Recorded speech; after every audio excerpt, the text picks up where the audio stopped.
বিড়ালের মতো 500 বছর বেঁচে থাকার কোনো লাভ নাই, সিংহের মতো 1 ঘন্টা বাঁচতে চাই। আমাকে কথা বলতেই হবে ইনশাআল্লাহ, কারণ আগামীতে আবার আপনাদের সাথে দেখা হবে কিনা আমি জানি না। কথা বলতেই হবে। আমি দেখতে পাচ্ছি বাংলাদেশের ভাগ্য আকাশে উত্তর গগনে কালো মেঘ জমা হয়েছে, ঝড়ের পূর্বাভাস লক্ষ্য করছি। যদি মোকাবেলা করতে না পারেন সক্ষম ভাবে, এমন অন্ধকার গাঢ় কালো অমাবস্যার রাত আসতে পারে যার সুবে সাদেক হওয়া অসম্ভব। সুতরাং আপনারা কি কাপুরুষের মতো কাফের মুশরিকদের গোলামি করে মরতে চান? আমাদেরকে বলা হয় সাম্প্রদায়িক উস্কানিমূলক কথা নাকি আমি বলি। পত্রপত্রিকা দিছে না তারা সাম্প্রদায়িক উস্কানি কথা, সাম্প্রদায়িক উস্কানিমূলক কথা বলি। সেই জন্যই বোধহয় শত শত মুসলিম আমাদের কাছে এসে মুসলমান হয়। মানুষে আর বোকা বানানো যাবে না। তারপর বলছে কি, এরপরে বলছে আমাকে বলছে রাজাকার। শুনে রাখো চট্টগ্রামের লক্ষ লক্ষ জনতা, পার্লামেন্টে যখন আমাকে এই কথা বলা হয়েছিল, আমার পার্লামেন্টের কলিগ জাফরুল্লাহ চৌধুরী সাহেব বসে আছেন, এখানে বসে আছেন পাশে, প্রধানমন্ত্রী সুদ্ধা, অন্তত 3 শতাধিক পার্লামেন্টের সম্মানিত সদস্যরা সেদিন বসা। 1997 সনের বাজেট বক্তৃতা যখন আমি করতেছিলাম, ডক্টর কুদরতে খোদা, নাম রাখছে কুদরতে খোদা, আসলে গজবে খোদা। এই লোকটি নাস্তিক, ইসলামের চূড়ান্ত দুশমন। তার প্রণীত শিক্ষা ব্যবস্থার যখন সমালোচনা করছিলাম, ট্রেজারি বেঞ্চ থেকে আমাকে বলা হলো রাজাকার। আমি আমার সমস্ত শক্তি একত্রিত করে বলেছিলাম শুধুমাত্র হিন্দুস্তানের রাজাকারেরাই আমাকে রাজাকার বলতে পারে। আমি বলেছিলাম 1973 সন পর্যন্ত আমি বাংলাদেশের কোন রাজনৈতিক দলের নেতা এবং কর্মী ছিলাম না। আমি রাজাকার নই। আমাকে রাজাকার বলে যদি তাকেও প্রমাণ করতে না পারে 10 কোটি টাকার মানহানি মামলা দায়ের করব। আমার এই বক্তব্য সারা দুনিয়া শুনেছে, পার্লামেন্টে আমার এই বক্তব্য রেকর্ড হয়ে আছে। সেদিন 3 শতাধিক পার্লামেন্ট মেম্বারের কেউ আমার চ্যালেঞ্জ গ্রহণ করেন নাই। যে কোনো ব্যক্তি পার্লামেন্টে গিয়ে আমার বক্তৃতা দেখে আসতে পারেন। এরপরে 1997 সনের 7ই অক্টোবর দৈনিক জনকণ্ঠ পত্রিকা যখন আমার বিরুদ্ধে লিখলো, সেই পত্রিকায় সাইদির ওপেন চ্যালেঞ্জ 8ম পাতা, 1997 7ই অক্টোবর, এত বড় 2 কলমে হেডিং। সেখানে আমি বলেছি বাংলাদেশের সকল সাংবাদিক, গোয়েন্দা বিভাগ, বাংলাদেশের সকল বুদ্ধিজীবীকে আমি আমার পিরোজপুরে আমন্ত্রণ করছি। আমার উপস্থিতিতে যদি কেউ প্রমাণ করতে পারে বাংলাদেশের স্বাধীনতা যুদ্ধের বিরুদ্ধে আমার কোনো ভূমিকা ছিল, সজ্ঞানে স্বেচ্ছায় জাতীয় সংসদের সদস্য পদ থেকে পদত্যাগ করব। 3 বছর পার হয়ে গেছে, আজ পর্যন্ত কেউ এই চ্যালেঞ্জের মোকাবেলা করে নাই। সুতরাং আমাকে যারা রাজাকার বলবে তারা পিতৃ পরিচয়হীন অবৈধ সন্তান। 1971 সনের কোন কাদা সাইদির গায়ে লাগে নাই। আমাকে রাজাকার বলে জনগণ থেকে বিচ্ছিন্ন করবা, জনগণ থেকে আমারে বিচ্ছিন্ন করা যাবে না। কারণ এই জনগণ আমার জন্য আসে না, এই জনগণ আসে আল্লাহর কোরআনের জন্য। আর যারা ইসলামের কথা বলে, যারা ইসলামের কথা বলে তারাই রাজাকার, তারাই মৌলবাদী। মৌলবাদী বললে আমরা অসন্তুষ্ট হই না, কারণ মৌলবাদী শব্দটা আসছে মূল থেকে। মৌল শব্দ এসেছে মূল থেকে। মূলবাদী তার মানে যারা মূলে আছে। মূল হলো কোরআন, মূল হলো হাদিস, মূল হলেন আল্লাহ, মূল হলেন আল্লাহ রসুল। আমরা আছি মূলে। এখন বলেন তো মূলের শক্তি বেশি না আগার শক্তি বেশি? আমাদের যারা মৌলবাদী বলে ওরা হলো আগাবাদী। মূলে আছে কত কোটি? 12 কোটি। মূলে আছে কত কোটি? আর আমাদের যারা মৌলবাদী বলে ওই থাকো গাছের আগায়, আমরা মূলে। লাভালাভি বেশি করবা না, 12 কোটিতে গাছের গোড়া আসতে নানা দেবে, মামু বাড়ি দিল্লি গিয়া পড়বা, বাংলার জমিনে জায়গা হবে না। এ কথা বিশ্বাস করো, বাংলাদেশের মুসলমানদের শরীরে এক বিন্দু রক্ত থাকতে শয়তানের তৈরি করা ধর্মনিরপেক্ষ মতবাদ বাংলার জমিনে কায়েম হতে দেওয়া হবে না। রাসূল করিম সাল্লাল্লাহু আলাইহি ওয়াসাল্লাম কোরআন প্রতিষ্ঠার জন্য আন্দোলন করেছিলেন। আয়াতুল কুরসি আমাদের সে কথাই শিখেছে। আল্লাহ রাব্বুল আলামিন বলেন, আল্লাহ হচ্ছেন তিনি যিনি ছাড়া কোনো ইলাহ নাই, আইনদাতা নাই, বিধানদাতা নাই। আমরা মানুষের তৈরি করা আইন মানি না। 12 কোটি মুসলমানের দেশে আইন তৈরি করবে মানুষ, আমরা মানব না। পার্লামেন্টে তৈরি হতে হবে কোরআন দিয়ে, পার্লামেন্টে আইন তৈরি হতে হবে কোরআন দিয়ে। সুতরাং ভয় যতই পান আর যতই ষড়যন্ত্র করেন, 4 দল যখন একত্রিত হয়েছে, ঐক্যবদ্ধ থাকবে, সরকার ঐক্যবদ্ধভাবে গঠন হবে, নির্বাচন ঐক্যবদ্ধভাবে হবে এবং কোরআন হবে, আল কোরআনের পার্লামেন্ট হবে বাংলাদেশে। বীর চট্টলার মুসলমানেরা, স্বাধীনতার ঘোষণা এই চট্টগ্রাম থেকে স্বাধীনতার মহান ঘোষক প্রেসিডেন্ট জিয়াউর রহমান সাহেব দিয়েছিলেন। এই চট্টগ্রাম থেকেই ইসলামী রাষ্ট্রের ঘোষণা হবে। আমি আশাবাদী আপনারা অবশ্যই তা পারবেন। আমি 100% বিশ্বাস করি ইনশাআল্লাহ। কারণ যে ষড়যন্ত্রের মোকাবেলা করে স্থানীয় রাজনৈতিক দলের নেতৃবৃন্দ কোরআনের মাহফিল সিনায় এনেছেন, আমি প্রথম দিনেই বলেছি চট্টগ্রাম তাফসিরুল কোরআন মাহফিল কোন রাজনৈতিক দলের প্রতিনিধিত্ব করে না। এটা কোন জামাত শিবিরের একক সম্পদ নয়, এটা চট্টগ্রামের মুসলমানদের কলিজার টুকরা তাফসিরের মাহফিল। সুতরাং এই মাহফিল চট্টগ্রামে থাকবে ইনশাআল্লাহ কিয়ামত পর্যন্ত।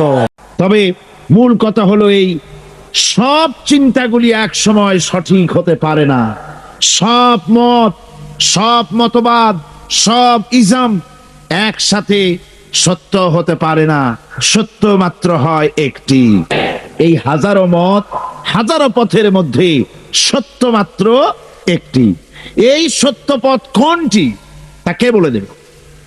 কে বলবে? আল্লাহ রাব্বুল আলামিন বলেছেন, ওয়ালাল্লাহি কাসদুস সাবিল। আর সোজা রাস্তাটা বলে দেওয়ার দায়িত্ব আমি আল্লাহ। ওয়া মিনহা জাইরুন, যেখানে রয়েছে অসংখ্য বাঁকা পথ, আল্লাহ পাক বলছেন যেখানে অসংখ্য বাঁকা পথ, সেই অসংখ্য বাঁকা পথের মাঝে সোজা রাস্তাটা বলে দেওয়ার দায়িত্ব আমি আল্লাহ পাকের। সুবহানাল্লাহি ওয়া বিহামদিহি। সেই সোজা রাস্তাটা বলে দেওয়ার দায়িত্ব আল্লাহ গ্রহণ করে গোটা পৃথিবীর মানুষের জন্য সোজা রাস্তা বলে দেওয়ার জন্যই নবুয়তের সিলসিলা চালু করেছেন, রিসালাত এই পৃথিবীর মানুষের জন্য প্রদান করেছেন সোজা রাস্তা বলে দেওয়ার জন্য। আমরা সোজা রাস্তাটা চেয়েছি আল্লাহর কাছে। সূরা ফাতিহার মধ্যে প্রত্যেক নামাজের মধ্যে প্রতি রাকাতে আমরা আল্লাহর কাছে সোজা রাস্তা চাই। কি বলেন, ঠিক না?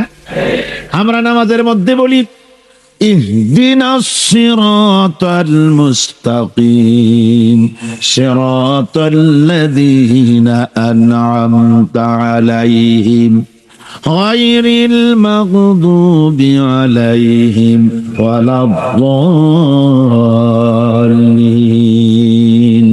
আয় আল্লাহ, আমাদেরকে তুমি একটা সোজা সহজ সরল রাস্তা বলে দাও। নিয়ামত প্রাপ্তদের রাস্তা আমাদের বলো, আমরা সোজা রাস্তা চাই।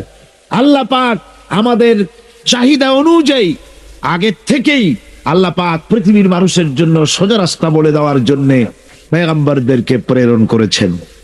এই নবুয়ত, এই রিসালাত হচ্ছে পৃথিবীর মানুষের জন্য সবচাইতে বেশি জরুরি।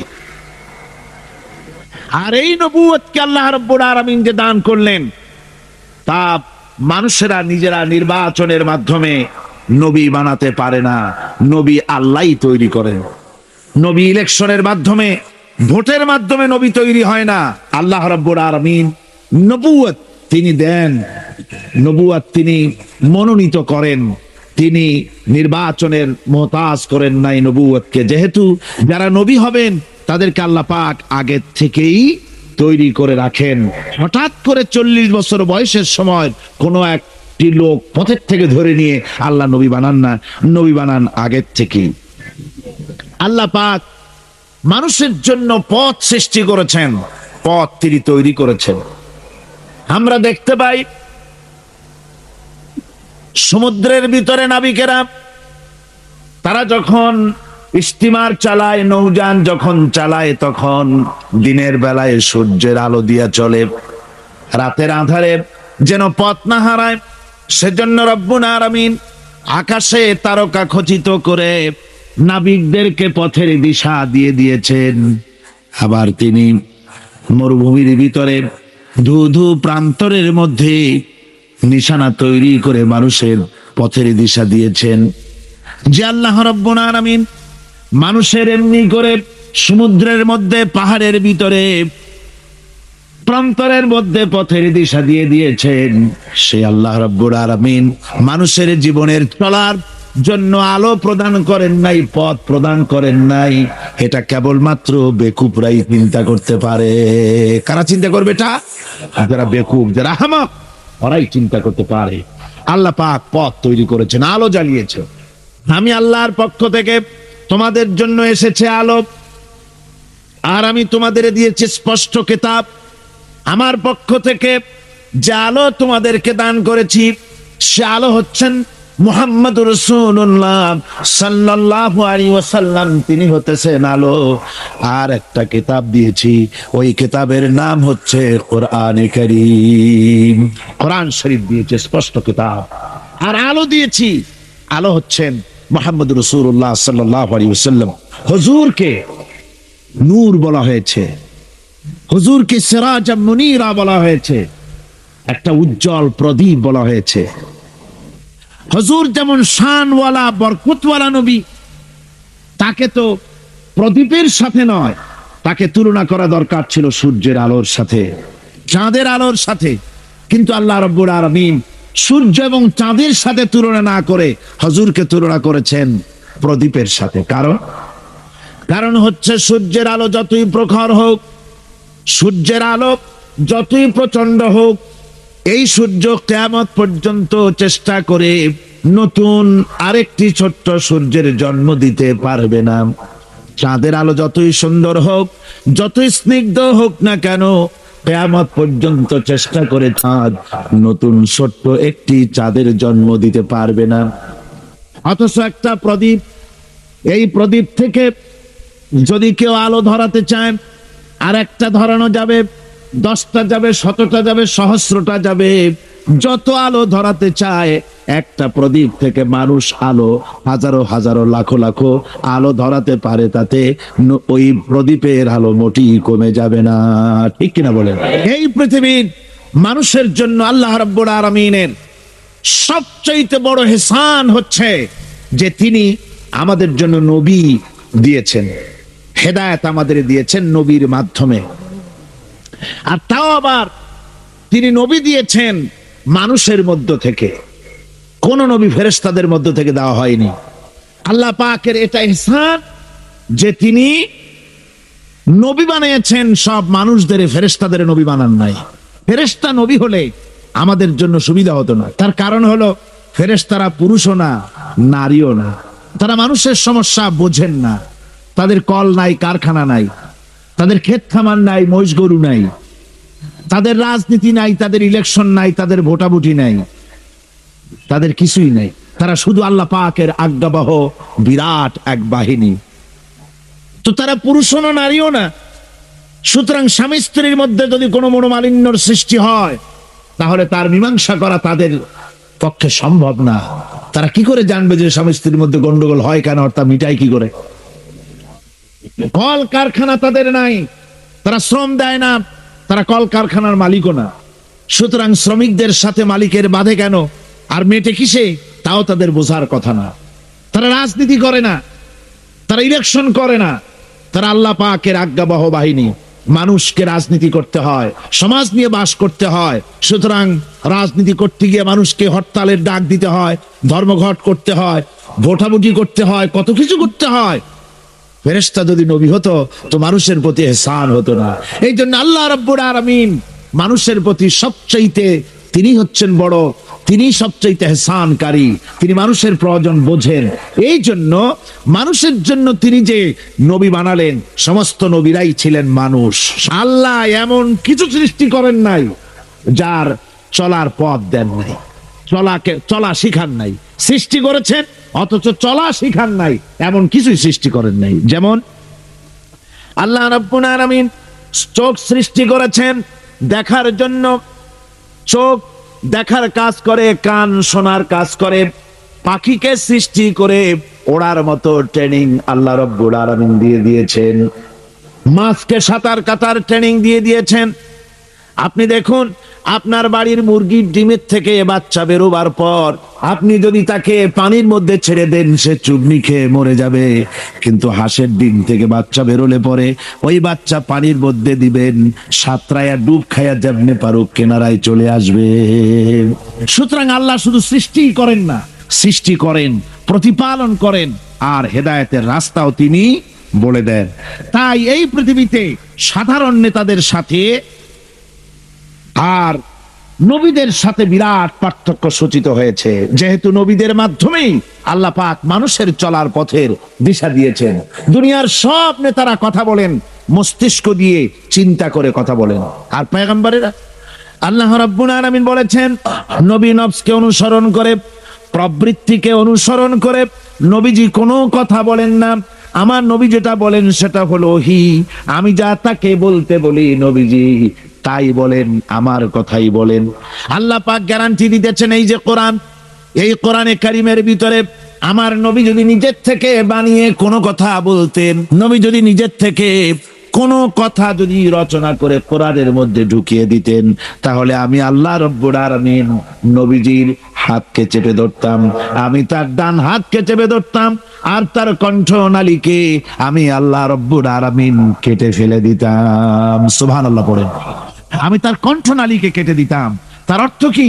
অর্থ হলো নবীজি নিজের থেকে কোনো কথা বলেন না, নবী যা বলেন, নবীরা যা বলেন সব কার কথা? আল্লাহর পক্ষ থেকেই তাদের কাছে ইলম এসেছে।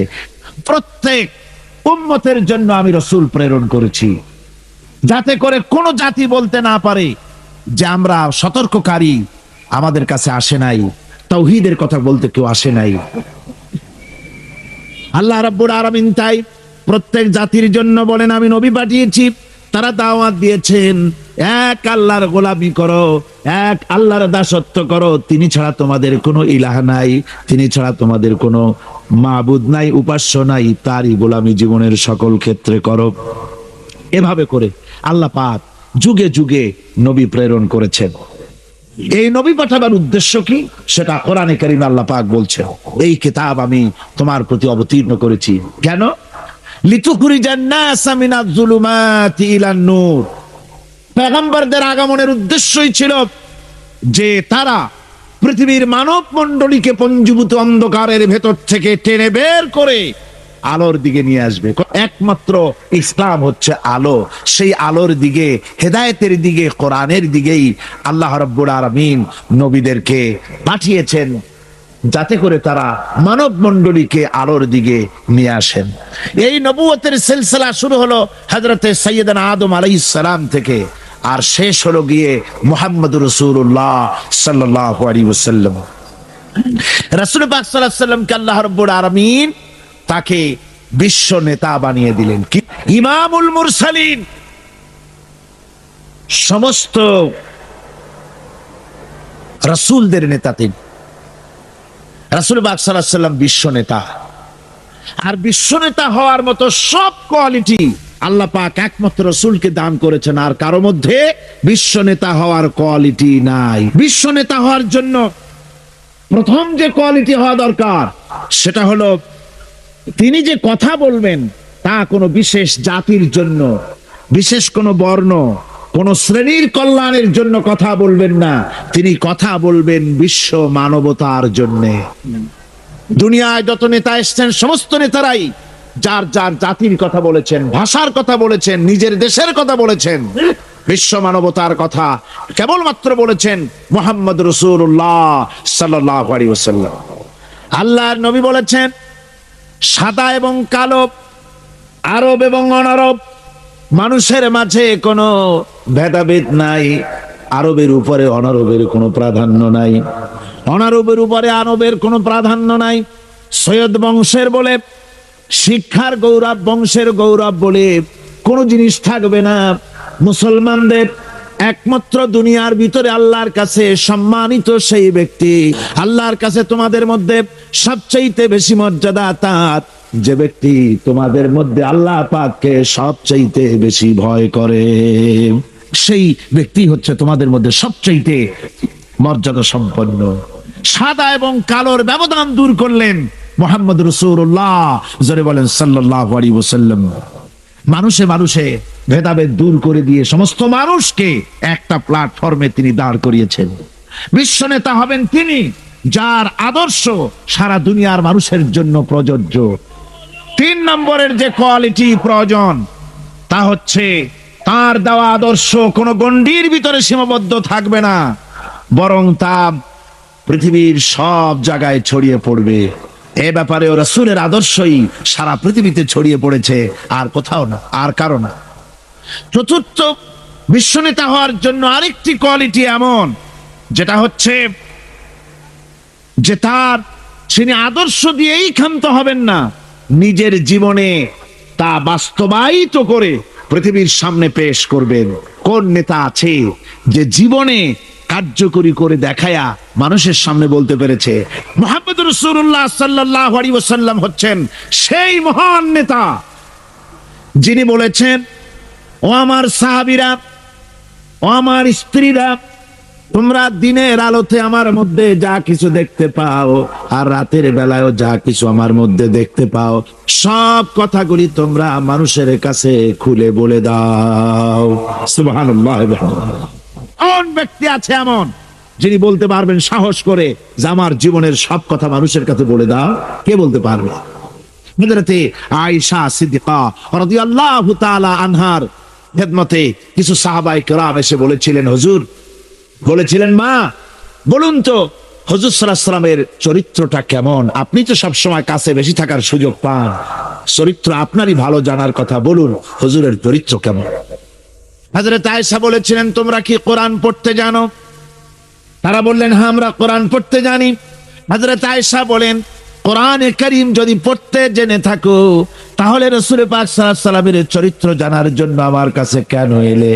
যেটা কোরআন শরীফে পড়েছো তার বাস্তব নমুনা যদি দেখতে চাও তাহলে আল্লাহর নবী মুহাম্মদুর রাসূলুল্লাহর দিকে তাকাও। তিনি হচ্ছেন কোরআনে কারীমের মুজাসসাম নমুনা। এই যে কোরআন, এটা কয় পারা? 30 পারা। এই 30 পারা কোরআনের বাস্তব চিত্র যদি কেউ দেখতে চায় তাহলে রাসূল পাক সাল্লাল্লাহু আলাইহি ওয়াসাল্লামের 23 বছরের নবুয়তের জীবন দেখুক। সুবহানাল্লাহ। এইখানে তো সব লেখা আছে, এখানে সব লেখা আছে। এটা হলো থিওরি। প্র্যাকটিক্যাল যদি কেউ দেখতে চায় কোরআন, তাহলে হুজুরকে দেখতে হবে। এই জন্য আল্লাহর নবীর চরিত্রের সার্টিফিকেট দুনিয়ার কোন নেতার চরিত্রের সার্টিফিকেট তাদের বইয়ের ভিতরে নাই, ধর্মগ্রন্থের ভিতরে নাই। একমাত্র কোরআনের ভিতরে কোরআনের বাহক যিনি ছিলেন, কোরআনের ধারক যিনি ছিলেন, তার চরিত্রের সার্টিফিকেট আল্লাহ কোরআনের মধ্যে ঢুকাই দিয়েছেন। রব্বুল আলামিন বলেন, নবী হে, আপনি হচ্ছেন পূত পবিত্র চরিত্রের উপরে প্রতিষ্ঠিত। সুবহানাল্লাহ। আপনি চরিত্রের উপরে প্রতিষ্ঠিত। রাসূল পাক চরিত্রের মূল ব্যক্তিত্ব ছিলেন। লেখাপড়া জানতেন না হুজুর। হুজুর কি লেখাপড়া জানতেন? লেখাপড়া জানতেন না, না পড়তে জানতেন, না লিখতে জানতেন, না নিজের নাম সই করতে পারতেন। অথচ গোটা বিশ্বের সর্বকালের সর্বযুগের সর্বশ্রেষ্ঠ নেতা মুহাম্মদ রাসূলুল্লাহ সাল্লাল্লাহু আলাইহি ওয়াসাল্লাম কেমন করে নেতা হলেন? সমস্ত মানুষের জন্য তিনি নেতা হলেন, কোন কলেজে ভার্সিটিতে পড়াশোনা না করে। কিভাবে? হুজুর নিজে বলেছেন, আমি পৃথিবীতে প্রেরিত হয়েছি শিক্ষক হিসেবে। নবীদেরকে আল্লাহ রাব্বুল আলামিন কোথাও লেখাপড়া করান না। তার কারণ, নবীরা যদি লেখাপড়া করতে যান তাহলে যার কাছে শিখবেন তিনি তো তার উস্তাদ হবেন, তিনি হবেন তার মুরব্বী। আর যিনি শিক্ষা দিবেন তার জ্ঞান তো সীমাবদ্ধ জ্ঞানের মানুষের কাছে তিনি শিখবেনটা কি? এই জন্য নবীদের শিক্ষক পৃথিবীর কোনো মানুষ নয়, নবীদের শিক্ষক স্বয়ং আল্লাহ সুবহানাহু ওয়া তাআলা। রাসূল পাক সাল্লাল্লাহু আলাইহি ওয়াসাল্লামের চরিত্র, এত বড় চরিত্রবান ব্যক্তিত্ব, আল্লাহর আকাশের নিচে জমিনের উপরে আর কেউ হতে পারে না। আমরা তার চরিত্রের সার্টিফিকেট সর্বপ্রথম আমরা নিলাম। আমরা রাসূলের চরিত্র দেখতে পেলাম। রাসূলের স্ত্রী হযরতে খাদিজাতুল কুবরা রাদিয়াল্লাহু তাআলা আনহা, তিনি রাসূলের চরিত্রের সার্টিফিকেট দিতেছেন। রাসূলুল্লাহর সার্টিফিকেট স্ত্রী দিচ্ছে। সুবহানাল্লাহ। দেখুন, হুজুর যখন নবুয়ত পেলেন এবং হযরত খাদিজার কাছে পেশ করলেন, লম্বা ঘটনায় যাব না। রাসূলুল্লাহ যখন নবুয়তের কথা পেশ করলেন হযরত খাদিজার কাছে, উম্মুল মুমিনিন হযরতে খাদিজাতুল কুবরা রাদিয়াল্লাহু তাআলা আনহা এক সেকেন্ডও দেরি করেন নাই, এক মুহূর্ত দেরি করেন নাই। আমরা জানি একটা স্ত্রী তার স্বামীর জন্য জান দিতে পারে, মাল দিতে পারে, ভালোবাসা জীবনে যা আছে সব উজাড় করে দিতে পারে, কিন্তু স্ত্রী কখনো স্বামীর উপরে ঈমান আনতে পারে না।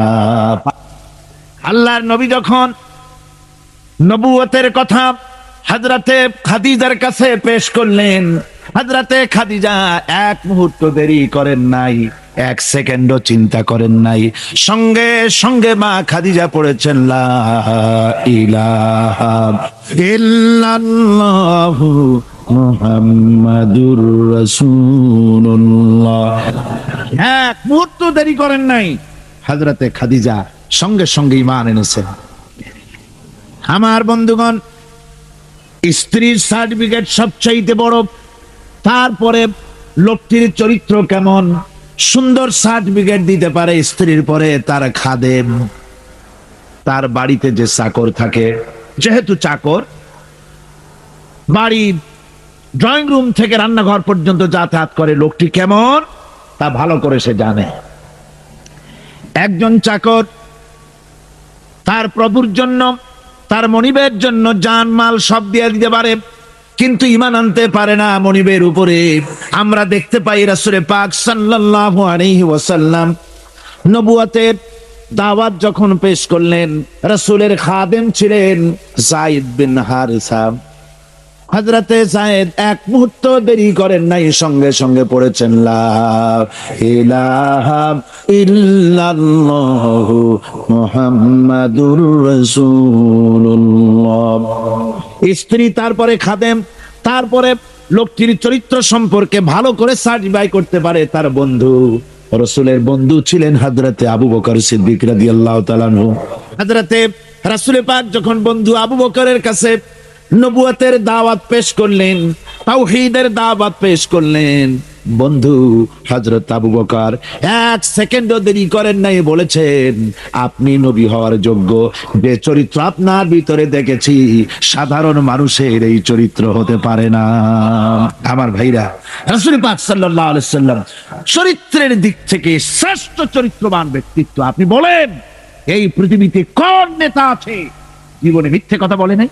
রাসূল পাক সাল্লাল্লাহু আলাইহি ওয়াসাল্লাম সমগ্র বিশ্বের নেতা, ইমামুল মুত্তাকিন, ইমামুল মুরসালিন, সমগ্র পৃথিবীর মানুষের নেতা, জেনেদের নেতা, সবার নেতা।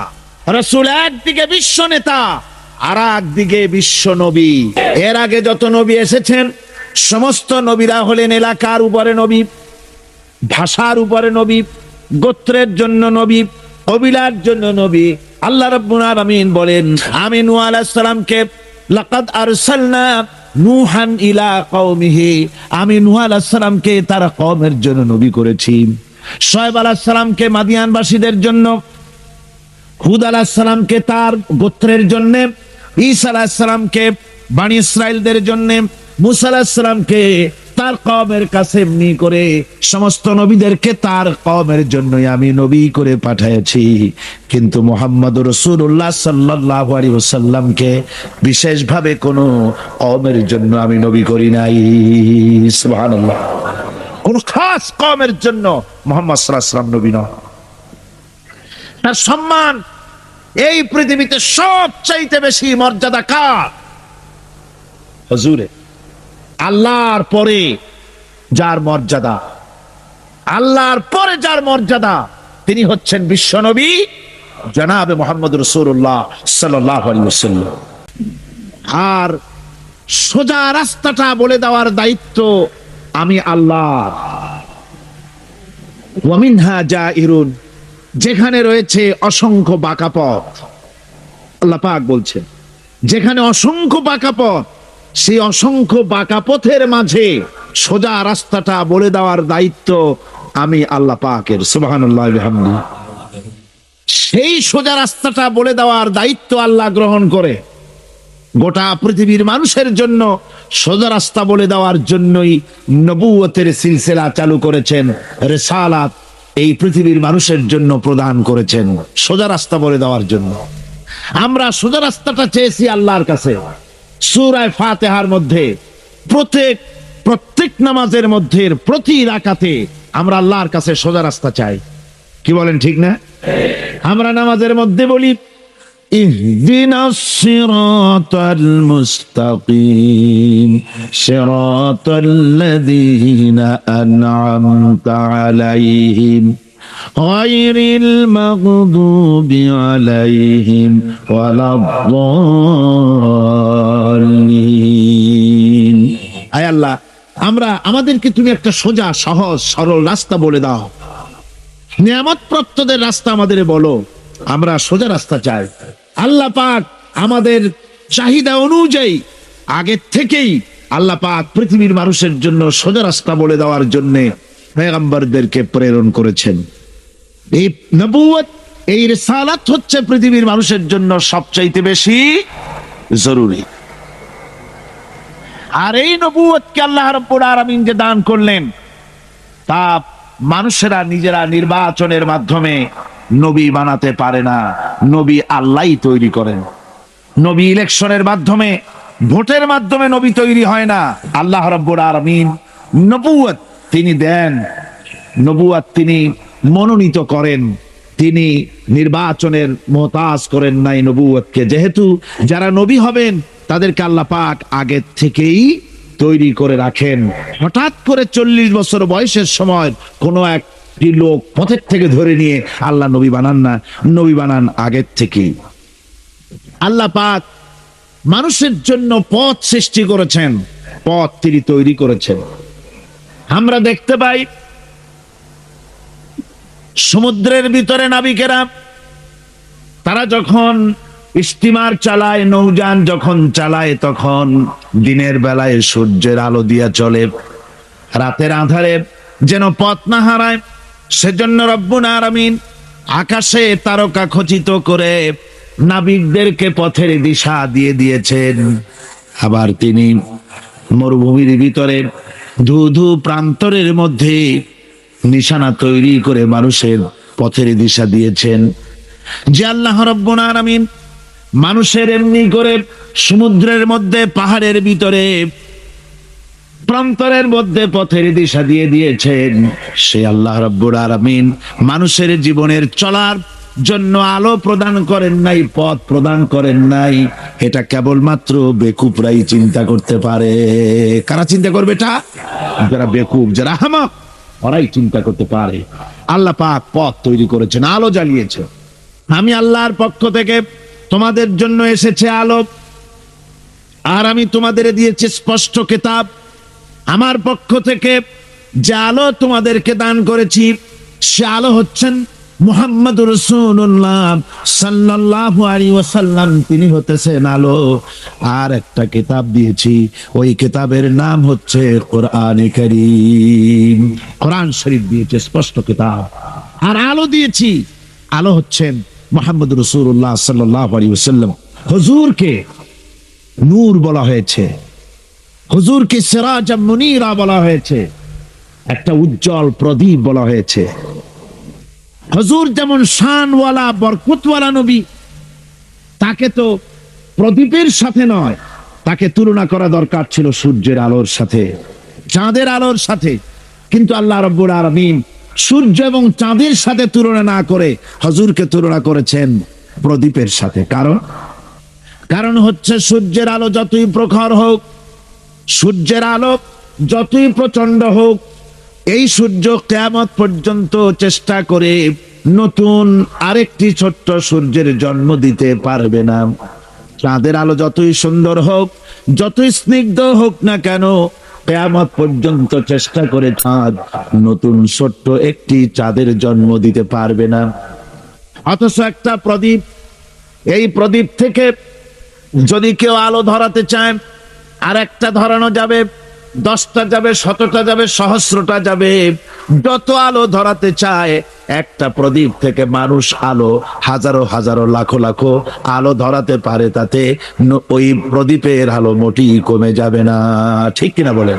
এই পৃথিবীর মানুষের জন্য আল্লাহ রাব্বুল আলামিনের সবচেয়ে বড় ইহসান হচ্ছে যে তিনি আমাদের জন্য নবী দিয়েছেন, হেদায়েত আমাদের দিয়েছেন নবীর মাধ্যমে। আর তাও আবার তিনি নবী দিয়েছেন মানুষের মধ্য থেকে, কোন নবী ফেরেশতাদের মধ্য থেকে দেওয়া হয়নি। আল্লাহ পাকের এটা ইহসান যে তিনি নবী বানিয়েছেন সব মানুষদের, ফেরেশতাদের নবী বানান নাই। ফেরেশতা নবী হলে আমাদের জন্য সুবিধা হতো না। তার কারণ হলো ফেরেশতারা পুরুষও না, নারীও না। তারা মানুষের সমস্যা বোঝেন না।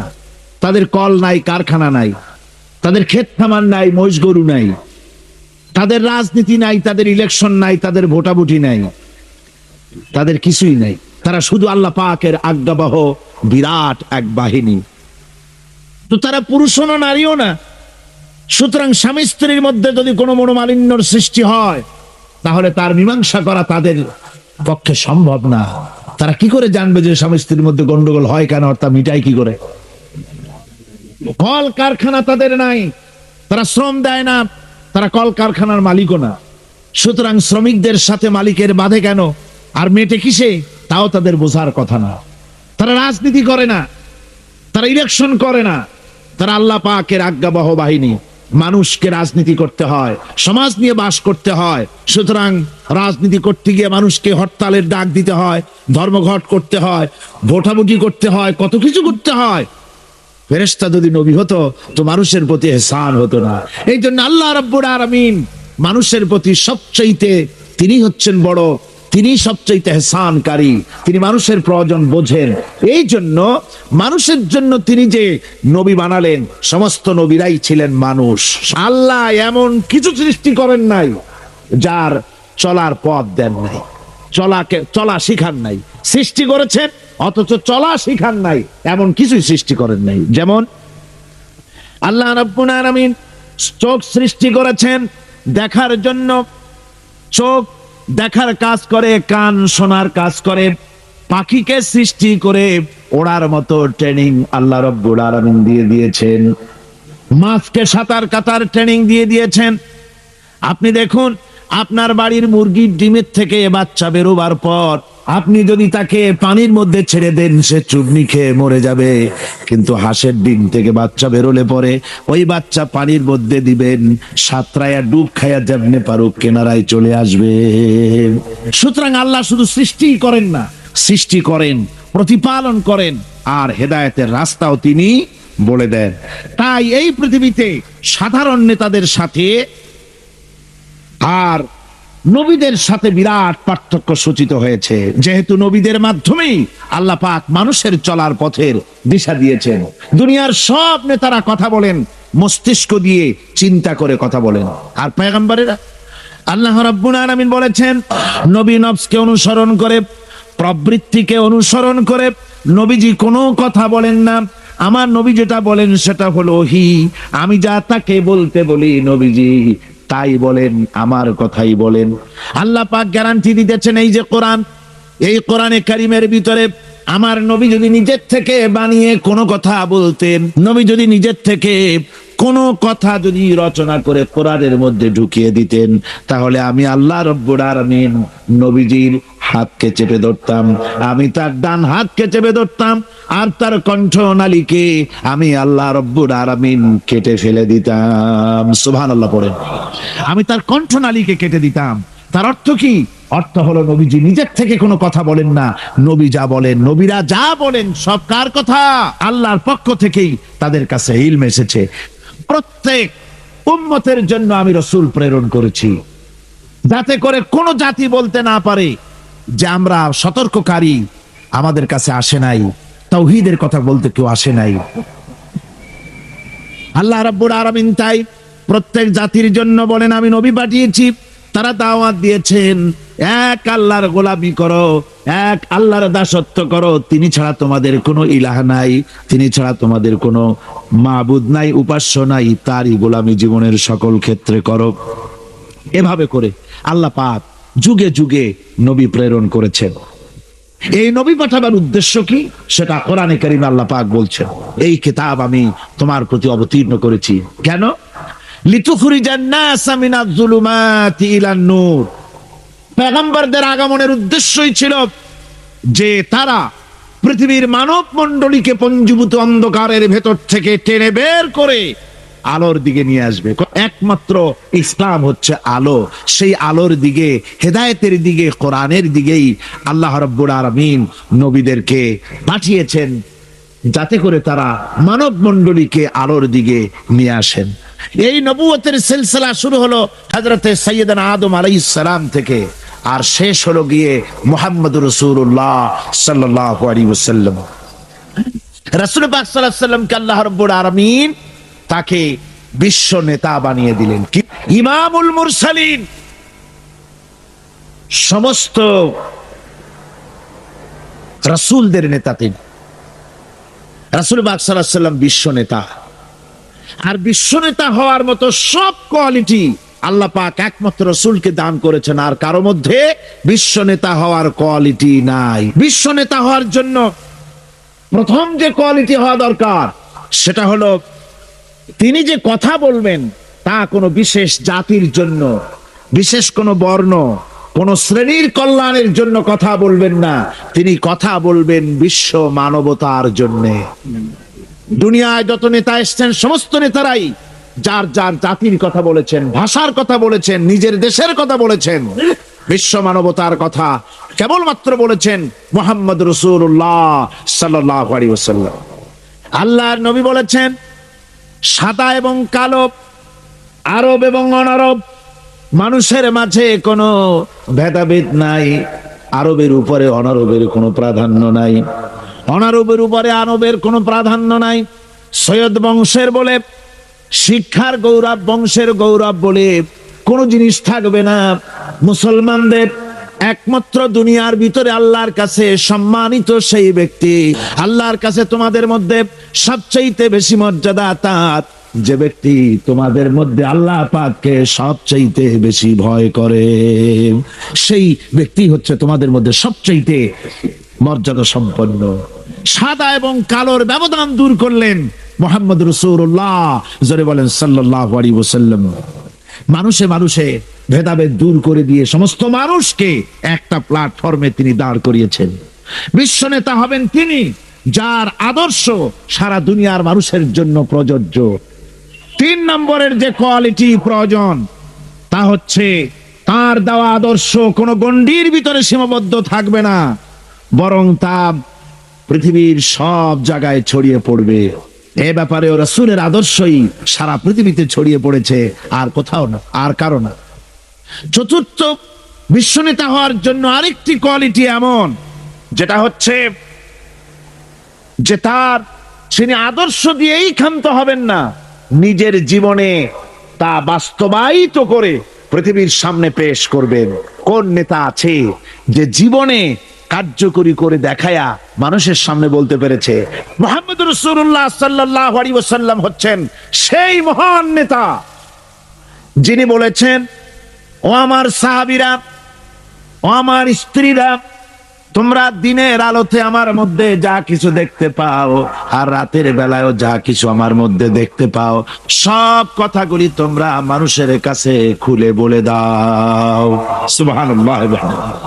কোন ব্যক্তি আছে এমন যিনি বলতে পারবেন সাহস করে যে আমার জীবনের সব কথা মানুষের কাছে বলে দাও? কে বলতে পারবে? হযরতে আয়েশা সিদ্দিকা রাদিয়াল্লাহু তাআলা আনহার খেদমতে কিছু সাহাবায়ে কেরাম এসে বলেছিলেন, হুজুর, বলেছিলেন মা বলুন তো হুজুর সাল্লাল্লাহু আলাইহি ওয়াসাল্লামের চরিত্রটা কেমন? আপনি তো সব সময় কাছে বেশি থাকার সুযোগ পান, চরিত্র আপনারই ভালো জানার কথা, বলুন হুজুরের চরিত্র কেমন। হযরত আয়েশা বলেছিলেন, তোমরা কি কোরআন পড়তে জানো? তারা বললেন, হ্যাঁ আমরা কোরআন পড়তে জানি। হযরত আয়েশা বলেন, কোরআনে কারীম যদি পড়তে জেনে থাকো তাহলে রাসূল পাক সাল্লাল্লাহু আলাইহি ওয়াসাল্লামের চরিত্র জানার জন্য আমার কাছে কেন এলে? যেটা কোরআন শরীফে পড়েছো তার বাস্তব নমুনা যদি দেখতে চাও তাহলে আল্লাহর নবী মুহাম্মদুর রাসূলুল্লাহর দিকে তাকাও। তিনি হচ্ছেন কোরআনে কারীমের মুজাসসাম নমুনা। এই যে কোরআন, এটা কয় পারা? 30 পারা। এই 30 পারা কোরআনের বাস্তব চিত্র যদি কেউ দেখতে চায় তাহলে রাসূল পাক সাল্লাল্লাহু আলাইহি ওয়াসাল্লামের 23 বছরের নবুয়তের জীবন দেখুক। সুবহানাল্লাহ। এইখানে তো সব লেখা আছে, এখানে সব লেখা আছে। এটা হলো থিওরি। প্র্যাকটিক্যাল যদি কেউ দেখতে চায় কোরআন তাহলে হুজুরকে দেখতে হবে। এই জন্য আল্লাহর নবীর চরিত্রের সার্টিফিকেট দুনিয়ার কোন নেতার চরিত্রের সার্টিফিকেট তাদের বইয়ের ভিতরে নাই, ধর্মগ্রন্থের ভিতরে নাই। একমাত্র কোরআনের ভিতরে কোরআনের বাহক যিনি ছিলেন, কোরআনের ধারক যিনি ছিলেন, তার চরিত্রের সার্টিফিকেট আল্লাহ কোরআনের মধ্যে ঢুকাই দিয়েছেন। রব্বুল আলামিন বলেন, নবী হে, আপনি হচ্ছেন পূত পবিত্র চরিত্রের উপরে প্রতিষ্ঠিত। সুবহানাল্লাহ। আপনি চরিত্রের উপরে প্রতিষ্ঠিত। রাসূল পাক চরিত্রের মূল ব্যক্তিত্ব ছিলেন। লেখাপড়া জানতেন না হুজুর। হুজুর কি লেখাপড়া জানতেন? লেখাপড়া জানতেন না, না পড়তে জানতেন, না লিখতে জানতেন, না নিজের নাম সই করতে পারতেন। অথচ গোটা বিশ্বের সর্বকালের সর্বযুগের সর্বশ্রেষ্ঠ নেতা মুহাম্মদ রাসূলুল্লাহ সাল্লাল্লাহু আলাইহি ওয়াসাল্লাম কেমন করে নেতা হলেন?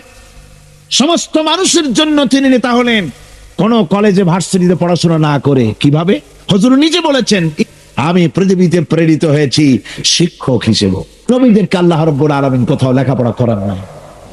তার কারণ, নবীরা যদি লেখাপড়া করতে যান তাহলে যার কাছে শিখবেন তিনি তো তার উস্তাদ হবেন, তিনি হবেন তার মুরব্বী। আর যিনি শিক্ষা দিবেন তার জ্ঞান তো সীমাবদ্ধ জ্ঞানের মানুষের কাছে তিনি শিখবেনটা কি? এই জন্য নবীদের শিক্ষক পৃথিবীর কোনো মানুষ নয়, নবীদের শিক্ষক স্বয়ং আল্লাহ সুবহানাহু ওয়া তাআলা। রাসূল পাক সাল্লাল্লাহু আলাইহি ওয়াসাল্লামের চরিত্র এত বড় চরিত্রবান ব্যক্তিত্ব, আল্লাহর আকাশের নিচে জমিনের উপরে আর কেউ হতে পারে না। আমরা তার চরিত্রের সার্টিফিকেট সর্বপ্রথম আমরা নিলাম। আমরা রাসূলের চরিত্র দেখতে পেলাম। রাসূলের স্ত্রী হযরতে খাদিজাতুল কুবরা রাদিয়াল্লাহু তাআলা আনহা, তিনি রাসূলের চরিত্রের সার্টিফিকেট দিতেছেন। রাসূলুল্লাহর সার্টিফিকেট স্ত্রী দিচ্ছে। সুবহানাল্লাহ। দেখুন, হুজুর যখন নবুয়ত পেলেন এবং হযরত খাদিজার কাছে পেশ করলেন, লম্বা ঘটনায় যাব না। রাসূলুল্লাহ যখন নবুয়তের কথা পেশ করলেন হযরত খাদিজার কাছে, উম্মুল মুমিনিন হযরতে খাদিজাতুল কুবরা রাদিয়াল্লাহু তাআলা আনহা এক সেকেন্ডও দেরি করেন নাই, এক মুহূর্ত দেরি করেন নাই। আমরা জানি একটা স্ত্রী তার স্বামীর জন্য জান দিতে পারে, মাল দিতে পারে, ভালোবাসা জীবনে যা আছে সব উজাড় করে দিতে পারে, কিন্তু স্ত্রী কখনো স্বামীর উপরে ঈমান আনতে পারে না। আল্লাহর নবী যখন নবুয়তের কথা হযরতে খাদিজার কাছে পেশ করলেন, হযরতে খাদিজা এক মুহূর্ত দেরি করেন নাই, এক সেকেন্ডও চিন্তা করেন নাই, সঙ্গে সঙ্গে মা খাদিজা পড়েছেন লা ইলাহা ইল্লাল্লাহু মুহাম্মাদুর রাসূলুল্লাহ। এক মুহূর্ত দেরি করেন নাই, হযরতে খাদিজা সঙ্গে সঙ্গে ঈমান এনেছেন। আমার বন্ধুগণ, স্ত্রীর সার্টিফিকেট সবচাইতে বড়। তারপরে লোকটির চরিত্র কেমন, সুন্দর সার্টিফিকেট দিতে পারে স্ত্রীর পরে তার খাদেম, তার বাড়িতে যে চাকর থাকে, যেহেতু চাকর বাড়ি ড্রয়িং রুম থেকে রান্নাঘর পর্যন্ত যাতায়াত করে, লোকটি কেমন তা ভালো করে সে জানে। একজন চাকর তার প্রভুর জন্য, তার মনিবের জন্য জান মাল সব দিয়ে দিতে পারে, কিন্তু ঈমান আনতে পারে না মনিবের উপরে। আমরা দেখতে পাই রাসূল পাক সাল্লাল্লাহু আলাইহি ওয়াসাল্লাম নবুয়তের দাওয়াত যখন পেশ করলেন, রাসূলের খাদেম ছিলেন যায়েদ বিন হারিসা। হযরতে যায়েদ এক মুহূর্ত দেরি করেন নাই, সঙ্গে সঙ্গে পড়েছেন লা ইলাহা ইল্লাল্লাহু মুহাম্মাদুর রাসূলুল্লাহ। স্ত্রী, তারপরে খাদেম, তারপরে লোকটির চরিত্র সম্পর্কে ভালো করে সার্টিফাই করতে পারে তার বন্ধু। রাসূলের বন্ধু ছিলেন হযরতে আবু বকর সিদ্দিক রাদিয়াল্লাহু তাআলা আনহু। হযরতে রাসূল পাক যখন বন্ধু আবু বকরের কাছে নবুয়তের দাওয়াত পেশ করলেন, তাওহীদের দাওয়াত পেশ করলেন, বন্ধু হযরত আবু বকর এক সেকেন্ডও দেরি করেন নাই, বলেছেন আপনি নবী হওয়ার যোগ্য। যে চরিত্র আপনার ভিতরে দেখেছি সাধারণ মানুষের এই চরিত্র হতে পারে না। আমার ভাইরা, রাসূল পাক সাল্লাল্লাহু আলাইহি সাল্লাম চরিত্রের দিক থেকে শ্রেষ্ঠ চরিত্রবান ব্যক্তিত্ব। আপনি বলেন এই পৃথিবীতে কোন নেতা আছে জীবনে মিথ্যে কথা বলে নাই? রাসূল পাক সাল্লাল্লাহু আলাইহি ওয়াসাল্লাম সমগ্র বিশ্বের নেতা, ইমামুল মুত্তাকিন, ইমামুল মুরসালিন, সমগ্র পৃথিবীর মানুষের নেতা, জেনেদের নেতা, সবার নেতা। রাসূল একদিকে বিশ্ব নেতা, আর একদিকে বিশ্ব নবী। এর আগে যত নবী এসেছেন সমস্ত নবীরা হলেন এলাকার উপরে নবী, ভাষার উপরে নবী, গোত্রের জন্য নবী, কবিলার জন্য নবী। আল্লাহ রাব্বুল আলামিন বলেন, আমি নূহ আলাইহিস সালামকে লাকাদ আরসালনা নূহান ইলা কওমিহি, আমি নূহ আলাইহিস সালামকে তার কওমের জন্য নবী করেছি। শুআয়ব আলাইহিস সালামকে মাদিয়ানবাসীদের জন্য, হুদ আলাইহিস সালামকে তার গোত্রের জন্য, ঈসা আলাইহিস সালামকে বনি ইসরাইলদের জন্য, মুসা আলাইহিস সালামকে তার কওমের কাছে এমনি করে সমস্ত নবীদেরকে তার কওমের জন্যই আমি নবী করে পাঠিয়েছি। কিন্তু মুহাম্মদুর রাসূলুল্লাহ সাল্লাল্লাহু আলাইহি ওয়াসাল্লামকে বিশেষভাবে কোনো কওমের জন্য আমি নবী করি নাই। সুবহানাল্লাহ। কোন খাস কওমের জন্য মুহাম্মদ সাল্লাল্লাহু আলাইহি ওয়াসাল্লাম নবী নয়। তার সম্মান এই পৃথিবীতে সবচাইতে বেশি মর্যাদা কার? হুজুরে। আল্লাহর পরে যার মর্যাদা, আল্লাহর পরে যার মর্যাদা, তিনি হচ্ছেন বিশ্বনবী জনাবে মুহাম্মদ রাসূলুল্লাহ সাল্লাল্লাহু আলাইহি ওয়াসাল্লাম।